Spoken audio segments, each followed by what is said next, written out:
ဒီဝါရီလ9ရက်9သားသမီးအားလုံးအတွက်တနေ့တာဟောစတန်လေးဖြစ်ပါတယ်ဗျမိတ်ဆွေ9သားသမီးပေါင်းကြီးပွားတိုးတက်အောင်မြင်ပြည့်စုံနိုင်ကြပါစေမိမိကိုယ်ကိုယ်လည်းကောင်းတည်တဲ့ကောင်းအောင်ရွတ်ဆောင်တော်မူနိုင်ကြပါစေလို့လိုက်လဲဆုတောင်းမေတ္တာပို့သအပ်ပါတယ်ခင်ဗျာဒီနေ့2026ခုဖေဖော်ဝါရီလ9ရက်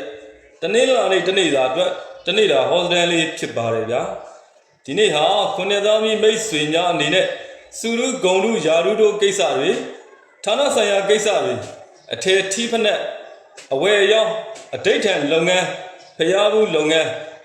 ဘာသာရေးဆိုင်ရာလုပ်ငန်းတွေဓာတ်ဆီဒီဇယ်ဓာတ်သတ္ထု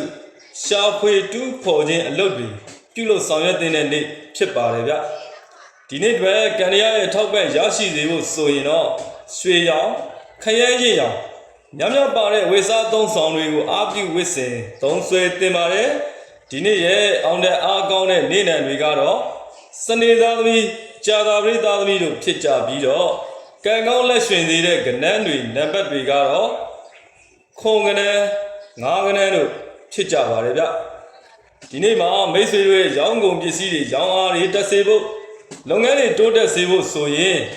ဘာလုပ်ငန်းလုပ်တာပဲဖြစ်ဖြစ်ဘာရောင်းတာပဲဖြစ်ဖြစ်ဘာပဲရောင်းခြင်းကိုယ့်ရဲ့လုပ်ငန်းသုံးပစ္စည်းတွေရောင်းကုန်ပစ္စည်းတွေကိုဓမီလေးတစ်လက်နဲ့အစင်ပြဓမီဘလို့ဓမီပဲဖြစ်ဖြစ်ဘာမီးမှမရှိတဲ့ဖုံးဓမီလိုဟာမျိုးနဲ့မကြာခဏထိုးပြီးတော့ဒါမှမဟုတ်တို့ခောက်ပြီးတော့ဆူတောင်းတင်ပါတယ်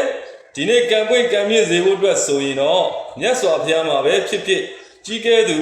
အပေါင်းအသင်းမိတ်ဆွေတွေကိုပဲဖြစ်ဖြစ်ဓမ္မောက်မုတ်တီထိုးမုတ်တမျိုးမျိုးလူဒန်းဒါနပြုခြင်းအဖြစ်ကံတရားရဲ့ထောက်ပံ့တွေရရှိနိုင်ကြပါစေကိုယ်စိတ်နှပြချမ်းသာချမ်းသာပြီးကောင်းကျိုးလိုရာစံတာများလဲပြည့်ဝတော်မူနိုင်ကြပါစေခင်ဗျာ